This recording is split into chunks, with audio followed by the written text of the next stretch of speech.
Understanding proctological diseases. नमस्कार दोस्तों, मेरा नाम डॉक्टर अज़हर है।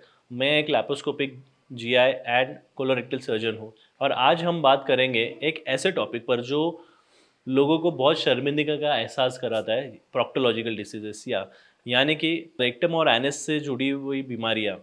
ये बहुत ही आम है, लेकिन लोग अक्सर इन पर खुल के बोल नहीं पाते या फिर शेयर नहीं कर पाते। आज हम इनसे जुड़े फैक्ट्स, सिम्टम्स और ट्रीटमेंट ऑप्शंस को समझकर इंडियन पर्सपेक्टिव्स। सबसे पहले ये जानना ज़रूरी है कि प्रोक्टोलॉजिकल डिसीजेस होती क्या है। ये वो कंडीशन है जहाँ पे रेक्टम या फिर एनस को अफेक्ट होता है। इसके अंदर पाइल्स जैसे कि फिशर्स, फिस्चुलास और रेक्टल कैंसर जैसी बीमारियां शामिल हैं। भारत में इनका प्रभाव काफ़ी ज़्यादा है, लेकिन अवेयरनेस और टाइमली ट्रीटमेंट की इन्हें एक सीरियस कंडीशन में बदल देती है। तो दोस्तों, पाइल्स क्या है? पाइल्स ये है कि जो ब्लड वेसल्स रहते हैं अराउंड द एनल कैविटी, रक्त वाहिनियाँ होती है या फिर ब्लड वेसल्स होते हैं, वो सूज जाते हैं। तो उसका कारण क्या है कि बहुत ज़्यादा दिनों तक कॉन्स्टिपेटेड रहना या एक जगह पे काफ़ी ज़्यादा देर तक बैठे रहना या फिर बहुत ही ज़्यादा प्रेशर वाला कोई काम करना, ये थोड़े बहुत रीजंस है जिसकी वजह से पाइल्स हो सकता है। सबसे ज़्यादा कॉमन प्रोक्टोलॉजिकल डिसीज़ पाइल्स ये भारत में हर 10 में से एक इंसान को पाइल्स का अनुभव हुआ है। और इसके अंदर एनस के अंदर से बाहर ब्लड वेसल्स सूज कर बाहर आ जाती है और इससे बहुत ही ज़्यादा टोरेंशियल ब्लीडिंग भी हो सकती है या फिर पेन हो सकता है। Around 40 million peoples in India, around 4 crore लोगों को बवासीर की शिकायत है।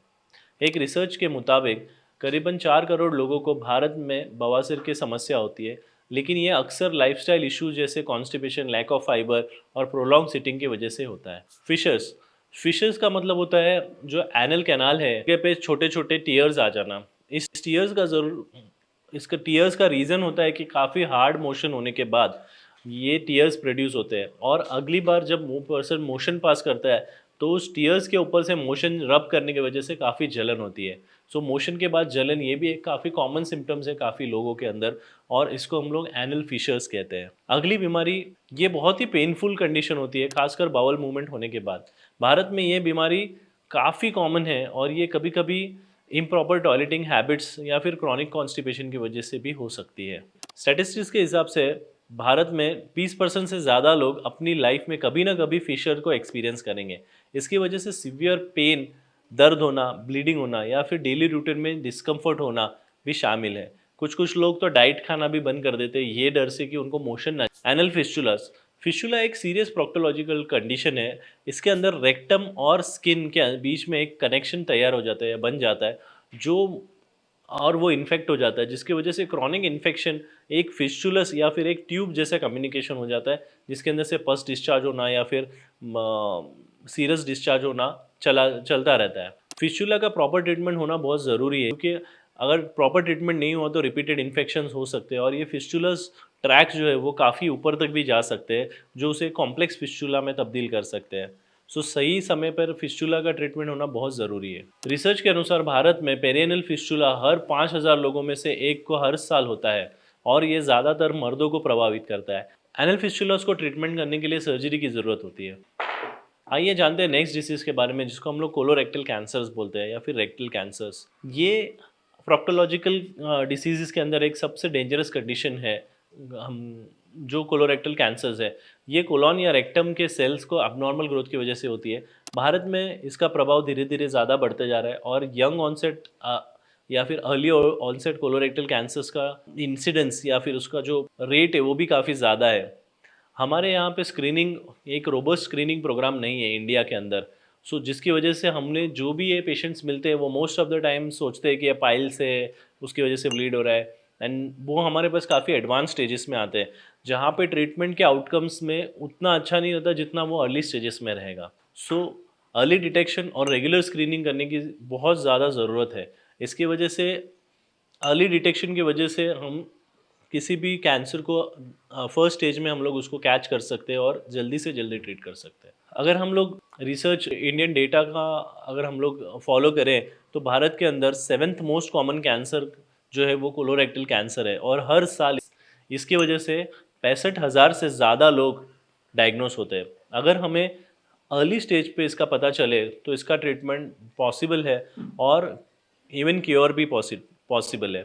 लेकिन अवेयरनेस की कमी की वजह से लोगों को इस बीमारी का पता बहुत लेट स्टेज में पता होता है, जब तक के स्टेज आगे बढ़ चुका होता है। तो इन बीमारियों के बहुत सारे रिस्क फैक्टर्स है। मोस्ट इंपॉर्टेंट फैक्टर्स जो डाइट के साथ रिलेटेड है, poor diet, lack of fibre in the diet, constipation, excessive time तक बैठे रहना, और इन ऐसे भी बैठे रहना फॉर जॉब या फिर मोशन के लिए बाथरूम के अंदर बैठना बहुत ज़्यादा देर के लिए, या फिर बहुत ज़्यादा ओवरवेट या ओबीस होना, ये सारे फैक्टर्स रिस्क फैक्टर्स में है प्रोक्टोलॉजिकल डिसीज़ के लिए। इसके अलावा जो मैलिग्नेंसीज या कैंसर्स है उनका जेनेटिक प्रीडिस्पोजिशन भी है, ना कि उसका ही बाकी के डिसीजेस का भी जेनेटिक प्रीडिस्पोजिशन या फिर जेनेटिकली इफेक्ट होता है। अगर आपके फैमिली में किसी को हो तो आपको होने के चांसेस थोड़े ज़्यादा होते हैं। अगर आप इन कंडीशन से बचना चाहते हो तो सबसे पहले अपनी डाइट पर ज़्यादा ध्यान देना ज़रूरी है।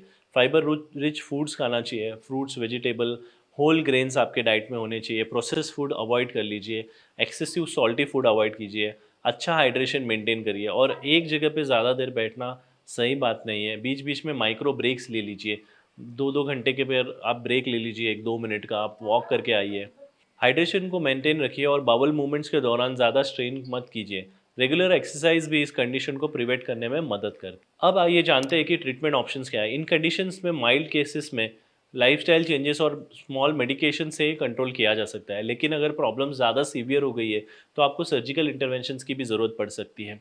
आजकल मिनिमल मिनिमल इन्वेजिव सर्जरीज़ के वजह से काफ़ी डिक्रीज पेन में एंड अर्ली रिकवरी में ये सर्जरीज हम कर पाते हैं। आपको अपने डॉक्टर के पास जाना चाहिए अगर आपको परसिस्टेंट दर्द हो रहा है, ब्लीडिंग हो रही है, या इन्फेक्शन हो रहा है, या साइंस दिख, या फिर प्रोक्टोलॉजिकल डिसीजेस के साइंस अगर आपको दिख रहे हैं, तो अर्ली डायग्नोसिस बहुत ज़रूरी है और आपको सही समय पर अपने डॉक्टर के पास से ट्रीटमेंट लेना चाहिए, एग्जामिनेशन कर लेना चाहिए।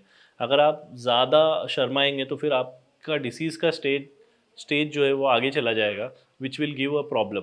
दोस्तों याद रखिए कि आपका हेल्थ अपने आपके हाथ में है। अगर आपको इन सिम्टम्स से कोई भी दिक्कत हो दिखाई दे तो आप तो डॉक्टर से मिलना शुरू कीजिए। प्रोक्टोलॉजिकल डिसीजेज आजकल इजीली ट्रीट हो सकते हैं, तो अपना सही इलाज कीजिए। Thank you.